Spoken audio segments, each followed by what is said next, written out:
उत्तराखंड की घुमावदार पहाड़ियों और घने जंगलों के बीच बसा एक छोटा सा गांव है, मलारी। इस गांव की खासियत है इसकी खूबसूरती, लेकिन इस खूबसूरती के पीछे छिपी हुई एक खौफनाक सच्चाई। दिन में यहाँ की गलियाँ जितनी हरी भरी और शांत दिखती हैं, रात में उतनी ही खतरनाक और डरावनी हो जाती हैं। गांव वालों का कहना है कि मलारी में रात को एक ऐसा साया घूमता है जिसे जिसने भी देखा उसकी ज़िंदगी कभी पहले जैसी नहीं रही।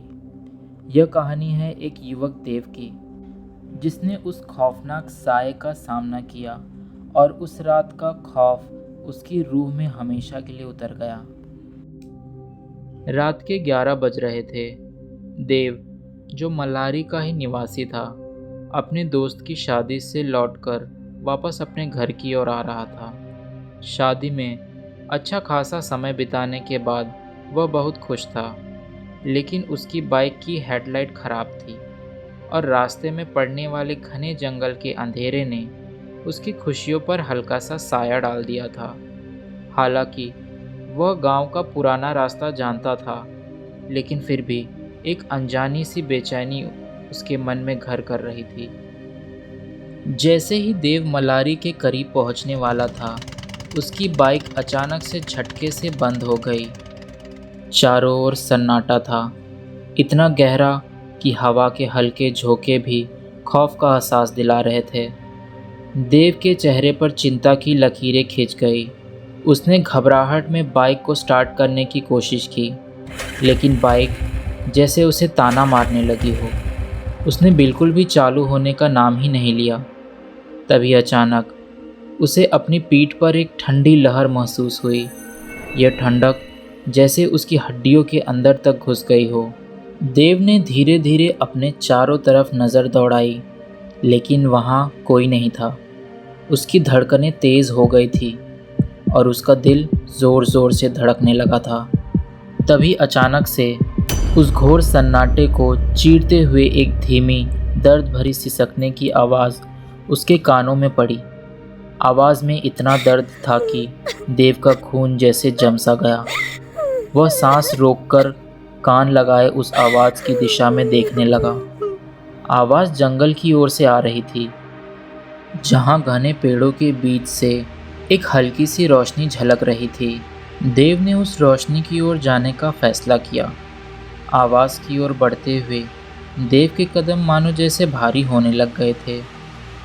उसके हर एक कदम के साथ पेड़ों के पत्तों की सरसराहट और ज़्यादा डरावनी होने लगी थी। अचानक पेड़ के पीछे से एक धुंधली परछाई उभरती हुई दिखी। देव की आंखें डर से चौड़ी हो गई थी। करीब जाकर देखा तो वो परछाई एक औरत की थी, जो अपने घुटने पर सिर रख के बैठी थी। उसके बाल उलझे हुए थे और कपड़े जैसे बरसों पुराने और फटे हुए थे। देव ने कांपते हुए एक कमज़ोर आवाज़ में पूछा, आप कौन हैं? यहाँ इस वक्त क्या कर रही हैं? औरत ने धीरे धीरे अपना सिर उठाया। उसका चेहरा देखते ही देव का कलेजा जैसे बाहर आ गया। उसकी आंखें पूरी तरह से सफ़ेद थी और उसके होठों पर एक भयानक, खौफनाक मुस्कान फैली हुई थी। देव के पैर ज़मीन में गड़े हुए थे, ऐसा महसूस होने लग गया था, और उसकी सांसें रुक सी गई थी। उस औरत की मुस्कान में इतना दर्द, इतना गुस्सा और इतनी नफ़रत दिख रही थी, मानो कि देव का शरीर जैसे बर्फ़ बन गया हो। देखते ही देखते वो औरत चिल्लाने लग गई और उसके सफ़ेद आंखों से खून निकलने लग गया। ये देखकर देव का दिल ज़ोर ज़ोर से धड़कने लगा और उसने वहाँ से भागने का फ़ैसला किया। लेकिन जैसे ही उसने बाइक की तरफ दौड़ लगाई, उसके कानों में अजीब सी सरसराहट गूंजने लगी। उसकी बाइक अपने आप स्टार्ट हो गई थी। वह जैसे देव के इशारों का इंतज़ार कर रही हो, लेकिन बाइक पर नज़र पड़ते ही देव के होश उड़ गए थे। वही औरत अब उसकी बाइक पर बैठी थी। उस औरत की सफ़ेद आंखें देव पर गड़ी हुई थी और वह उसे ऐसे घूर रही थी जैसे उसकी रूह को चीर कर रख देगी। ये सब देखकर देव का सिर चकराने लगा। उसकी नज़र धुंधली होने लगी और उसे ऐसा लगने लगा कि वह अब वहीं मर जाएगा। उसने अपनी होश खो दिए और धड़ाम से ज़मीन पर गिर गया। सुबह जब गांव वालों ने देखा तो देव वहां उस पेड़ के पास ही बेहोश पड़ा हुआ था जहां उसने उस खौफनाक औरत को देखा था। उसकी सांसें धीमी थी लेकिन वह जीवित था।